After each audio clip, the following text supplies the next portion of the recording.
Bendiciones a todos los hermanos y amigos que están allí en casa, recibiéndonos la señal vía internet, a través del Facebook y posteriormente la retransmisión vía YouTube. Un abrazo para todos, les bendecimos. Soy el pastor Jaime Rodríguez, desde el Centro Cristiano Internacional Barquisimeto, en el centro de Venezuela. Una bendición para nosotros poder llegar a su casa, y un abrazo para todos. Esta es mañana de celebración, resurrección, que identifica la victoria de Jesús sobre el peor enemigo, sobre la peor pandemia del pecado sobre toda la humanidad. Toda la humanidad está afectada, infectada por un virus muy poderoso que daña la vida humana, que destruye la vida humana. Se llama el pecado. Pero bendecimos a Dios que hace 2000 años dio el antídoto para darnos garantía de terrenalidad, garantía de vida eterna. Jesús hace 2000 años trajo el antídoto. Y es mi oración en el nombre de Jesús que usted que está en casa, o que es creyente o que no lo es, en esta mañana reciba ese antídoto de salvación a través de la sangre preciosa de Jesús, porque era necesario que un justo, verdadero justo, perfecto en todo el sentido de la palabra, se diera a cambio de una humanidad perdida. Jesús de Nazaret fue ese sustituto, fue esa entrega de Dios y fue ese antídoto que trajo la sanidad a la humanidad. Ahora, allí estamos todos en casa, y quisiera yo que usted supiera, en el nombre del Señor, que no es posible que usted y yo nos perdamos en las manos del Señor Todopoderoso. No es posible que usted y yo fracasemos en el propósito que estamos en su mano. Regresémonos en el propósito, y dije ahí en casa, cuando el mundo se ha detenido, todo se ha detenido, la productividad se ha detenido, los estudiantes se han detenido, todo se ha detenido. ¿Y para qué nos hemos detenido? Para reflexionar. Yo pienso que hay momentos oportunos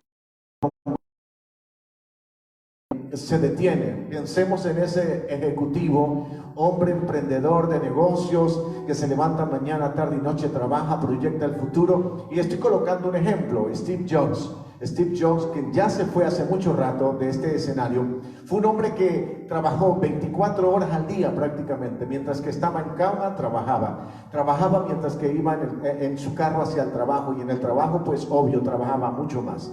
Y la pregunta es, ¿cuándo pudo reflexionar Steve Jobs sobre la eternidad, sobre la temporalidad humana? Cuando se detuvo, cuando le detectaron un cáncer, diríamos mortal, y cuando le detectaron ese cáncer, entonces él empezó a pensar en cosas que nunca había pensado, en la vida, en su familia. Pudo pensar acerca de incluso la existencia o la vida después de la muerte. Pudo pensar y reflexionar sobre cosas que solo se pueden reflexionar cuando todo se detiene,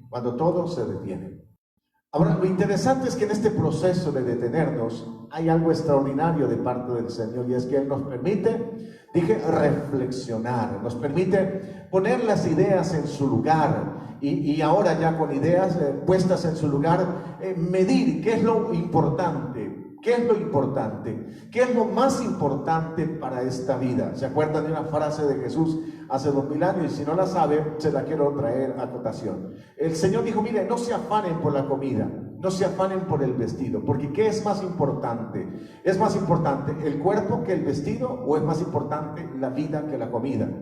Ahora, Jesús no está diciendo que el cuerpo, que el vestido no es importante y que el alimento no es importante. Jesús está diciendo que hay algo más importante, el cuerpo y igualmente la vida. Que tenemos que reflexionar sobre qué estamos haciendo con nuestro cuerpo y qué estamos haciendo con nuestra vida. Porque el pan y el sustento, dijo Jesús, el Padre proveerá a cada hombre. Sé que tienes allí en casa la aprensión mental de qué vamos a comer, qué vamos a beber. Algo Dios te va a sorprender en este proceso. Habrá pan y habrá sustento de manera sobrenatural, abundante, sobreabundante sobre tu mesa, hasta que termine todo este proceso. Somos como la nación de Israel que camina hacia la tierra prometida. Somos como el pueblo de Israel que camina hacia el propósito que Dios ha trazado, nuestra vida eterna, garantizar nuestra vida eterna. Pero en el proceso habrá sustento, alimento, habrá agua, habrá vestido, habrá todo. No sé si lo puedes tomar allí en casa, pero te estoy declarando en el nombre de Jesús, por la palabra, que en el proceso habrá sustento, habrá alimento, habrá, en el nombre de Jesús. No se llene de aprensión, de ansiedad. Corte con la ansiedad. Permita que en este tiempo hablemos sobre lo más importante, el cuerpo y la vida. Solo que a la vida a la que Jesús se refería no es la vida biológica, es la vida espiritual, y de eso queremos hablar un poco más. ¿Qué es más importante? Las dos. La física es temporal, mientras que la vida espiritual es eterna, y en eso nos queremos centrar de manera especial. Hoy estamos celebrando como iglesia la Cena del Señor. Es nuestra cena del mes de abril. La pospusimos para este tiempo de celebración final de lo que ha sido nuestro 10º aniversario. Y en esta celebración quiero traer a colación algunas ideas que yo sé que usted las conoce, pero que se las quiero recordar porque son importantes para su vida y su crecimiento mental y emocional. Hace unos 3600 años atrás, una celebración, fue la primera cena. Fue la cena del pueblo de Israel allí en Egipto en cautividad. Es cuando Dios quiere a Israel. Entonces Dios le da una orden a Moisés: tómense un cordero según cada familia y según el comer de cada uno en brasas, y no van a comer nada crudo, lo van a comer bien asado, porque prefiguraba la obra de Jesús, que fue puesto bajo prueba y fue consumido por el fuego de la prueba sin que quedara absolutamente nada que no hubiera sido probado en él.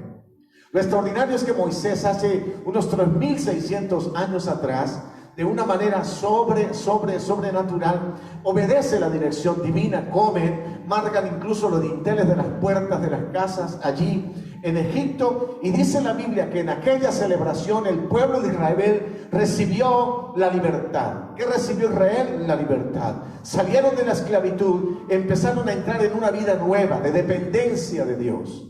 A partir de ese instante, de esa cena, la nación de Israel se constituye como pueblo de manera oficial.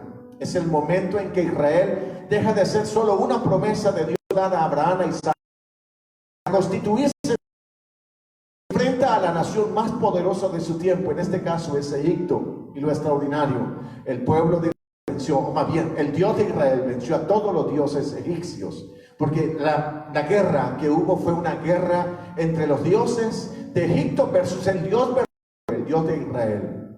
El Dios de Moisés prevaleció.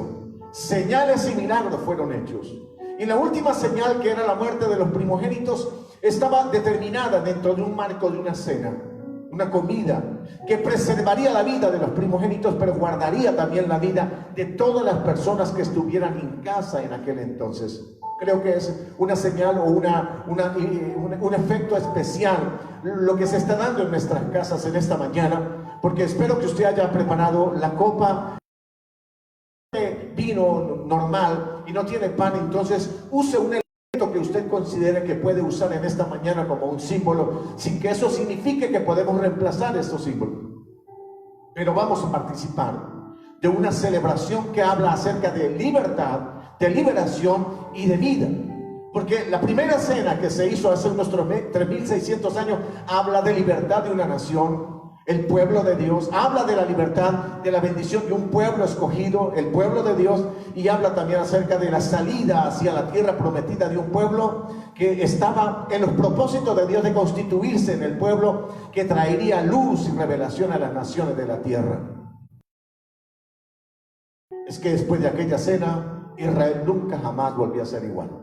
Israel se constituyó en el pueblo de Dios. La nación estaba marcada de alguna manera espiritual por la sangre en los dinteles de las casas de ellos. Pero yo quiero algo bien especial. Hace 1600 años después de Moisés, aparece un hombre llamado Jesús. Y Jesús de Nazaret viene a establecer una cena que es, diríamos, el cumplimiento de lo que Moisés hizo 1600 años antes.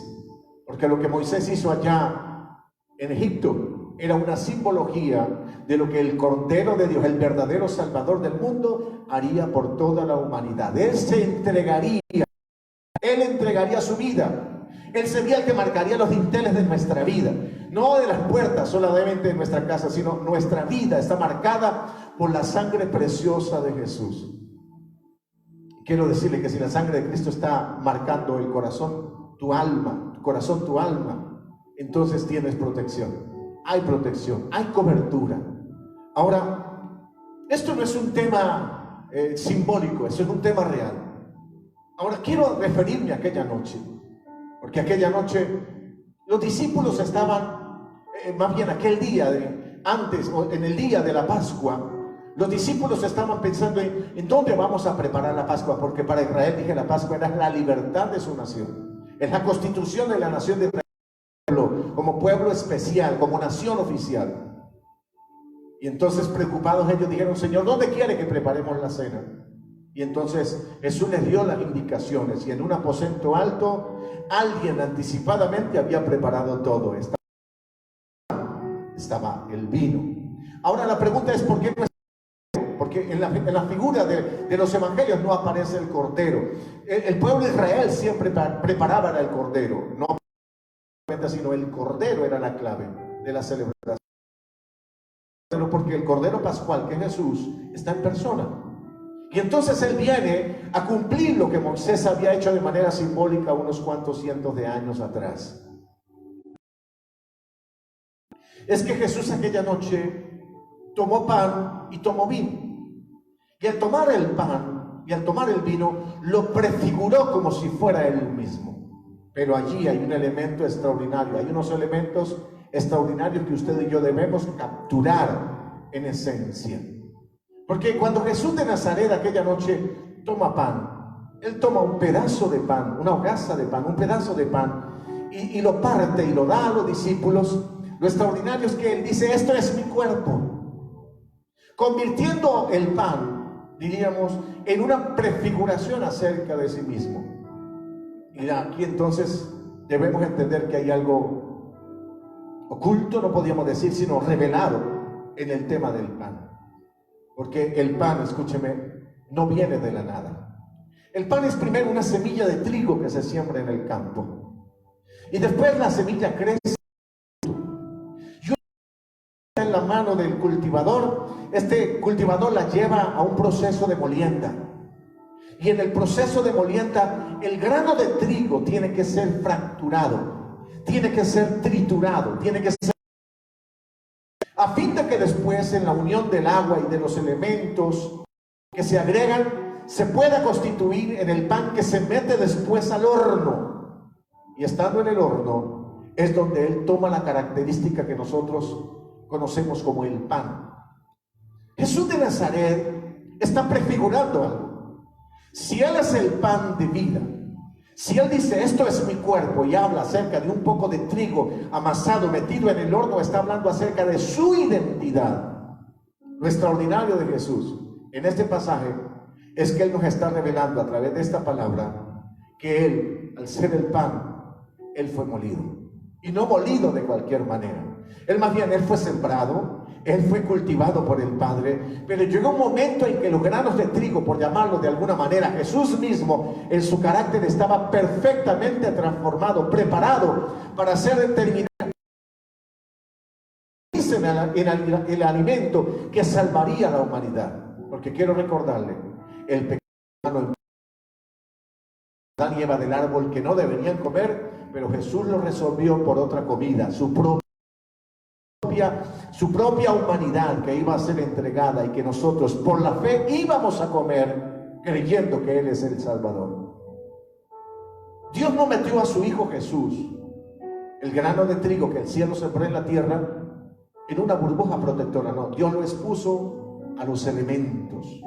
Dios lo expuso frente a las realidades de la vida, lo expuso frente al dolor, frente a la prueba, frente al hambre, frente a la sed. Jesús experimentó en carne viva, escuche, experimentó todos los elementos, las cosas, las tentaciones, las crisis, los problemas que los humanos o la humanidad experimenta a diario. Jesús experimentó la prueba en el más alto nivel. Más alto nivel. Jesús fue procesado, tentado en todo, pero sin pecado.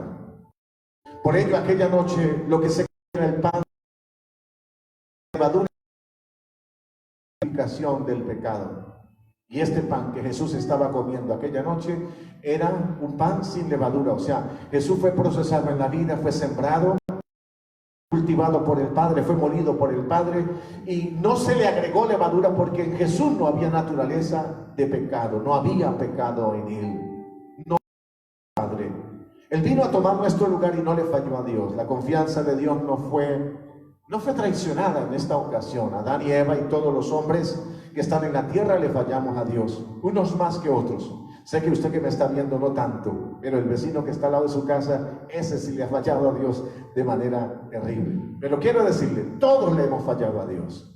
Todos le hemos fallado a Dios. ¿Sabe qué es lo extraordinario de Dios? Que Dios se entregó en Jesús. Aquel pan que vino del cielo. Aquel pan que se entregó a sí mismo para que nosotros nos alimentáramos por la fe de Él. ¿Cuánto se alimenta uno de Jesús? Cuando está en medio de una circunstancia de temor o de necesidad, y en medio de la circunstancia de necesidad invocamos su nombre, oramos a Él, nos sustentamos en Él, y en el instante en que usted y yo, estando atemorizados, sentimos la paz interior, te acaban de alimentar de Jesús, porque el alimento de Jesús no es un tema biológico, es un tema espiritual. Es ese tema que te fortalece de tal manera que, estando debilitado por causa del pecado, de una circunstancia, cuando invocas el nombre de Jesús, cuando lees la palabra, cuando decides, te sientes fortalecido. ¿Y por qué te sientes fortalecido? Porque estás comiendo pan del cielo, te estás sustentando en Él. Jesús fue un grano de trigo muy molido, bastante molido. Cuando vamos al libro de Levítico capítulo 2, ahí vamos a encontrar que cuando se hacía remisión de pecado en el antiguo pacto, también se podía traer flor de harina. Harina molida y vuelta a moler. La harina cernida, a fin de que la harina, y se traía en el Antiguo Testamento para remisión del pecado, esa harina, esa flor de harina, y se presentaba al sumo sacerdote, el cual le añadía aceite, y se ponía sobre las brasas para que ardiera en la presencia de Dios. Ese es Jesús en su...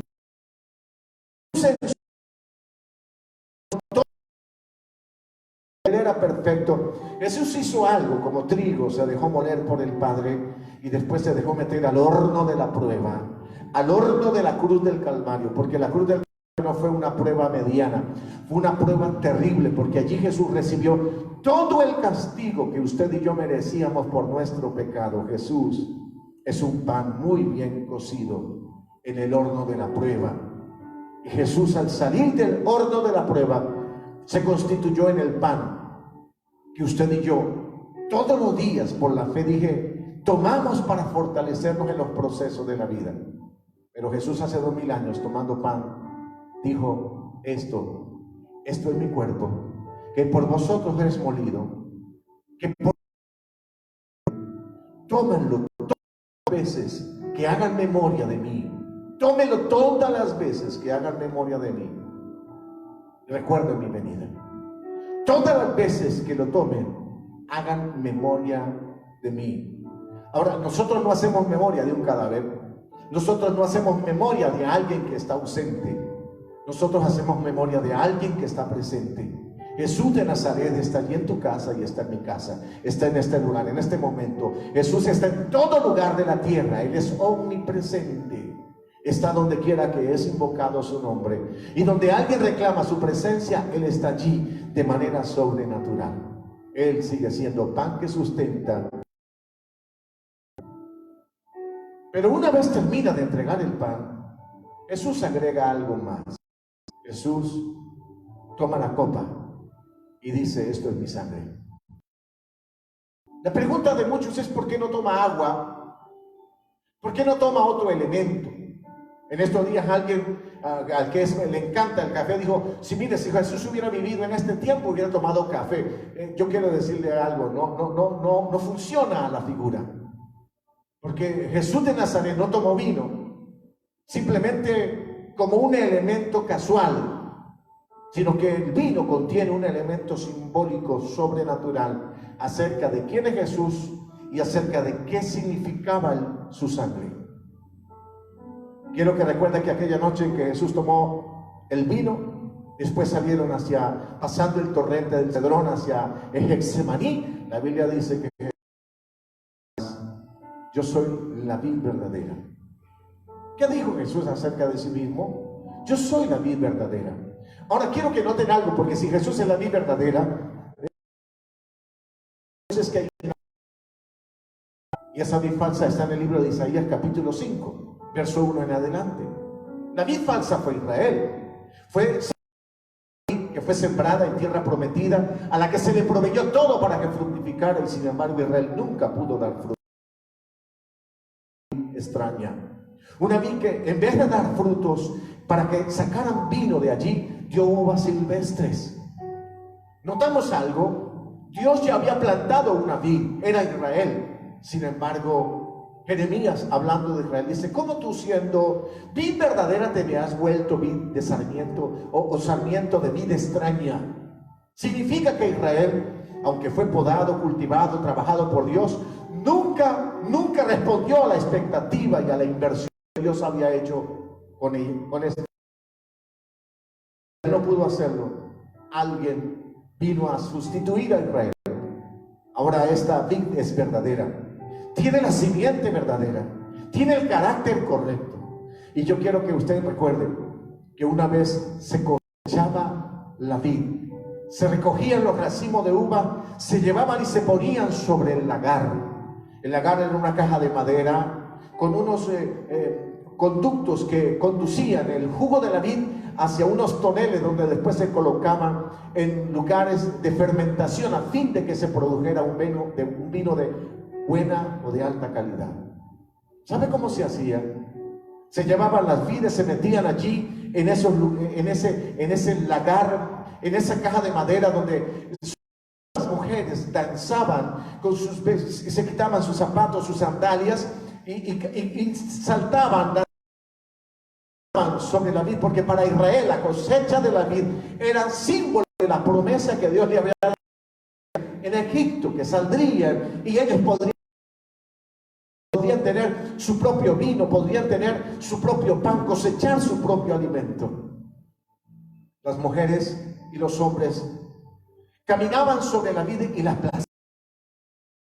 El fruto era aplastado para poder aplastar la uva. Jesús está diciendo que Él tendrá que ser molido, porque si esa es su sangre, si el vino es su sangre, y el vino procede de la vid aplastada, Jesús aplastado tendría que ser literalmente machacado. El libro de Isaías capítulo 53, cuando habla acerca del tema, dice que Él fue molido por nuestros pecados, molido literalmente, fue molido por el látigo del verdugo romano, fue herido por nuestras rebeliones. Yo quiero que piensen por un instante, ¿qué quedó de la sangre de Jesús en su cuerpo cuando Él se ofreció? Nada. Juan el apóstol, que vio la visión, o que estuvo allí más bien en el lugar de los acontecimientos, dice, y al final lo que salió fue agua y sangre. O sea, todo lo que Jesús tenía de su sangre lo entregó y fue molido literalmente por ti y por mí. La pregunta es, ¿qué tan importante es la sangre de Jesús para nosotros? Es la clave de todo. Es la clave de todo este proceso. Porque se proveyó como lo que nos lava y nos limpia de nuestra iniquidad. En el Antiguo Testamento alguien cometió una falta, un pecado. En la sangre está la vida. Cuando alguien pecaba contra Dios, llevaba un cordero y derramaba su sangre, que es la vida, delante de la presencia de Dios. Ahora lo extraordinario es la pedagogía que Dios le daba a la nación de Israel. No lo pueden llevar, ir y comprarlo en el campo, en la plaza de donde venden el cordero, y llevarlo inmediatamente. No, tienen que tenerlo 4 días en casa. Lo compran el día 10, lo sacrifican el día 14 de Nisan, y van a darle de comer al cordero de la mano durante 4 días le van a dar de comer de la mano, le van a dar de comer de la mano. ¿Usted sabe qué se siente? ¿Qué empatía se desarrolla en la medida en que usted, de inmediato, en la medida en que usted empieza a alimentar a un animalito con su propia mano, cuando él viene con sencillez y come de su mano? Y en esa empatía yo quiero que,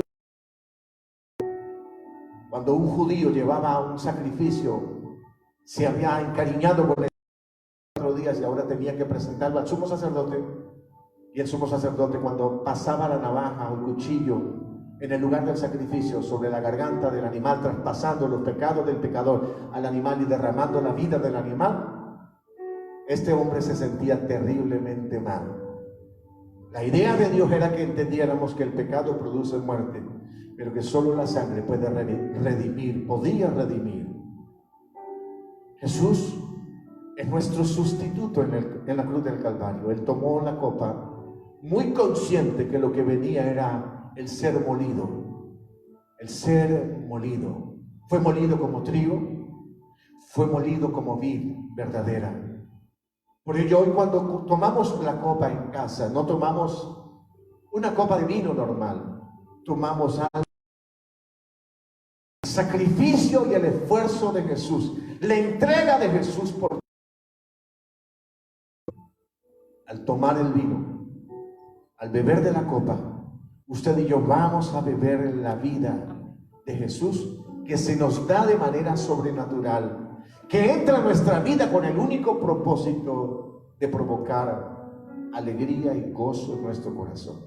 Quiero decirle, la Biblia dice acerca del vino, que Dios dio el vino a los hombres para alegrar su corazón. Solo que hay algunos que de repente se alegran un poco más porque se toman una botella de vino, y usted y yo, y a Dios pide que la gente pueda tomar vino de la embriaguez. Lo que significa que no fue dado para embriagar. Sin embargo, te tomas una copa y te alegra el corazón. Significa que cuando usted y yo bebemos la copa, algo se tiene que generar por dentro. La alegría de que somos hijos de Dios, sido redimidos por su sangre, que estamos escritos en el libro de la vida y que tenemos un destino glorioso en los cielos. Algo se debe generar en su corazón. La certeza y la alegría de saber que alguien tomó mi lugar, pagó el precio de mi pecado, y ahora Él me pide que yo tome de su sacrificio y lo ponga dentro de mí para que me genere gozo o alegría. Mira, Israel fue sembrado por Dios, jamás producir vino de buena calidad, de mala calidad, o no produjo vino verdadero, solo uvas silvestres. Pero Jesús produjo el vino más glorioso. ¿Se acuerdan de aquella frase de Jesús o del Padre hacia Jesús cuando fue bautizado junto al río Jordán? Una vez salió de las aguas, el Padre, con una especie de orgullo espiritual, salió desde el cielo y dijo: este es mi Hijo amado en el que me gozo, en el que me alegro. Este me hace alegrar, este me hace alegrar. Sé que usted y yo no tenemos esa naturaleza, porque a veces desde que nos levantamos hasta que nos acostamos, a Dios le entristecemos y contristamos el corazón. Pero Jesús alegró su corazón, porque Él es la vid verdadera, que cuando el Padre probó el vino que Jesús proveyó a través de su propia sangre, el Padre se alegró en el cielo, porque había tomado el mejor vino, el de su Hijo en obediencia, en sacrificio por los pecados de los hombres. Allí en casa esta mañana, usted y yo vamos a recibir varios elementos. Primero, la libertad, que Jesús es nuestra Pascua. Nos hizo pueblo de Dios. Somos pueblo de Dios, escogido por Él. Ese es el primer elemento. Al participar de la mesa del Señor, de la cena del Señor, nos recordamos a nosotros mismos. Dije, Él es el pan de la libertad. Él es el que me da la libertad. Y cuando tome en mi mano la copa, yo tomo la copa de la victoria, de la libertad y la copa de la victoria. Decirte que en todos los procesos en que el pueblo de Dios ha vivido, Dios ha sido el Dios de la libertad y el Dios de la victoria, el Dios de la salvación y el Dios de la sanidad, el Dios de la restauración. Por eso en esta mañana, incluso allí en casa, si estás enfermo, si necesitas un milagro, el que murió en la cruz entregando cuerpo y sangre, Él puso en su cuerpo la enfermedad que está en tu cuerpo, tratando de dominar, de controlarte, y por el poder de ese y esa sangre preciosa, anulamos la enfermedad, el espíritu de enfermedad que estaba sobre tu cuerpo, en el nombre de Jesús. Una vez más, cuando usted y yo celebramos la cena, celebramos la libertad de la salida de Egipto, del mundo donde estábamos esclavizados. También celebramos la vida de Dios que se dio por nosotros. Celebramos el derramamiento de la sangre de Jesús por nosotros y celebramos la victoria por nosotros al resucitar de entre los muertos. ¿Qué podemos agregar aquí? Nada. Solo celebre en familia. Y allí en familia recuerde que si la sangre en los dinteles de las puertas salvó a la familia del castigo, de la plaga, mucho más la sangre de Jesús de Nazaret. Aquella sangre solo era figura, pero la sangre de Jesús es real. La sangre de Cristo es verdad. Es real, es verdadera. Si lo puedes creer, entonces la sangre de Cristo será tu cobertura hoy, desde mañana y para siempre. Y no tienes que tenerlo en una camisetilla. Ahora, si lo tienes en la camiseta como una proclamación de tu fe, gloria a Dios. Pero si lo pones en la camiseta como un escudo para la enfermedad, eso se llama superstición. La sangre de Cristo está en mi vida, en mi corazón. En esta tierra, creyendo que soy libre, que tengo vida y que voy de camino hacia el cielo. Una vez más, si ya tiene los elementos, si tiene el pan y el vino, gloria a Dios. Si no lo tiene, entonces el elemento que usted quiera tomar esta mañana, porque usted necesita comer y beber recordando que Jesús hizo una tarea sobrenatural de salvarte, pero que ese que salvó y resucitó nuestras vidas regresa. Jesús está de vuelta. Jesús está de regreso. Es más, todas estas epidemias, todas estas cosas que están pasando en el mundo evidencian el gobierno y el señorío del Señor. De la peor pandemia, la pandemia del pecado, la pandemia de la iniquidad en nuestro corazón. Sabe que ese coronavirus llamado pecado es mortal, mata al 100% de las personas, y solo la sangre de Cristo, el sacrificio de Cristo, te puede limpiar. Si estás en casa, toma la copa en tu mano y toma el pan en tu mano y levanta el pan y diga conmigo: Señor, tu cuerpo fue verdadera comida. Diga conmigo: Señor, una comida, comer del árbol prohibido trajo la muerte, pero comer de ti. Diga: Señor, en esta mañana comemos que está en Jesús. Al comer del pan, por favor, recuerde, salimos de la esclavitud de Egipto, tenemos la vida abundante y hay un destino de Dios para ti, para mí. El cielo es nuestro destino final. Coma allí en casa de una vez.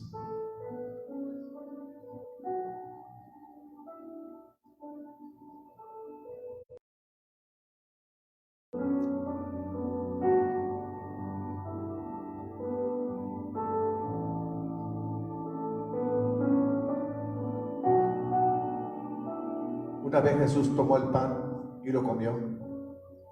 Igualmente le dio la copa y le dijo: esta es mi sangre. Sangre del nuevo pacto, de la nueva alianza. Porque la vieja alianza fue traspasada por Israel.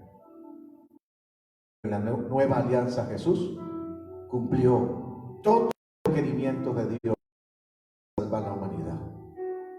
Tu pecado ha sido redimido y ha sido lavado. No sea un animal, no sea la sangre de un hombre maravilloso y perfecto llamado Jesús.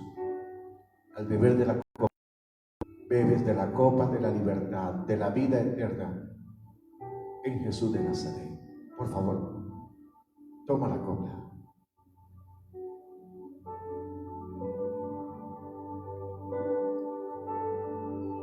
Señor, en esta mañana, con todos los hermanos y amigos que están viéndonos a través de esta transmisión, hemos comido y bebido, creyendo que tú eres el Salvador del mundo. Tu muerte en la cruz no fue una idea humana, fue una idea a fin de salvarnos. Gracias por esa muerte. Padre, gracias por... Señor Jesús, gracias por tu obediencia para cumplir con todas las demandas y preceptos divinos a fin de salvarnos. Gracias, Padre, por salvarnos por medio de la... Gracias, Jesús, por salvarnos a través de la obediencia, entregando tu cuerpo. Espíritu Santo, gracias por hacernos entender esta verdad. Y hay una provisión del Padre, hay una entrega en el Hijo y hay una operación del Espíritu convenciéndonos de que necesitamos esa salvación. Señor, opera en la vida de cada amigo que está allí en casa, de cada hermano. Haznos entender, Señor. Vamos hacia una nueva realidad. Concluyo acá. Cuando leemos el libro de Éxodo y vemos la libertad del pueblo de Israel, sacado los dinteles, Faraón los expulsó y empezaron el peregrinar hacia la tierra prometida, aunque aquella gente desobediente le tomó 40 años. Es posible que, por ejemplo, 39 años. No, yo creo que en esta mañana algo sobrenatural se tiene que generar en tu vida. Te tienes que regresar al Dios de la Biblia y entender que Dios podía haber metido a Israel de inmediato, como lo puede hacer contigo también en una vida de abundancia sobrenatural. Por eso, prepara tu corazón. Porque lo que estamos viendo ahorita en el mundo son las manifestaciones de plagas que están viniendo por el pecado humano, y esperamos en el nombre de Jesús que estas plagas que están viniendo sobre el mundo hagan reflexionar al mundo de tal manera que nos permita entender que necesitamos regresarnos a Dios y que no nos acontezca como Faraón, que endureció su corazón.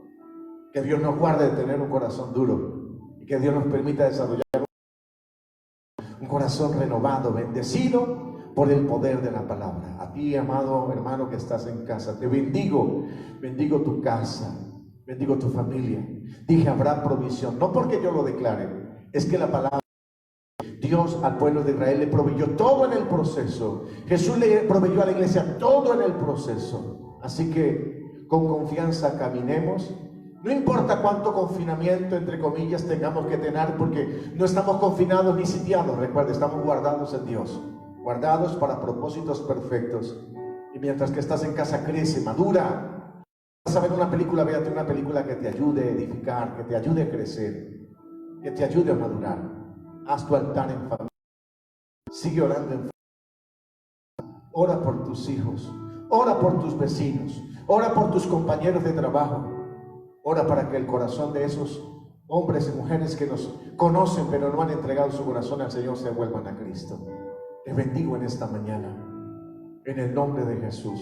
Una vez más profetizo sobre ti que la bendición de Dios te va a alcanzar, porque la provisión por tu pecado ya fue dada. La bendición por tu pecado ya fue dada. La transformación que quita el pecado y establece la bendición de Dios ya fue dada en Cristo Jesús, nuestro Señor. Un abrazo para todos. Anhelo en el nombre de Jesús que su vida, que su familia sean bendecidos en el poderoso nombre de Jesús de Nazaret. Te bendigo en familia, te bendigo en casa por el poder. Un abrazo grande, familia del Centro Cristiano. Soy el pastor Jaime Rodríguez y para mí fue una bendición compartir esta mañana. Un abrazo grande. De semana está contigo. Vas en un peregrinar que te conduce a la eternidad y a nivel terrenal. Si estabas enfermo, declara, dale gracias a Dios, diga, Señor, gracias por mi sanidad. Si requerías asistencia en el orden del cielo, igualmente Dios estará asistiendo y sustento en este tiempo sobre tu familia, en el nombre de Jesús. Amén y amén. Les amamos, les bendecimos en el nombre de Jesús. Un abrazo grande, recíbalo allí en familia. Bendiciones para todos.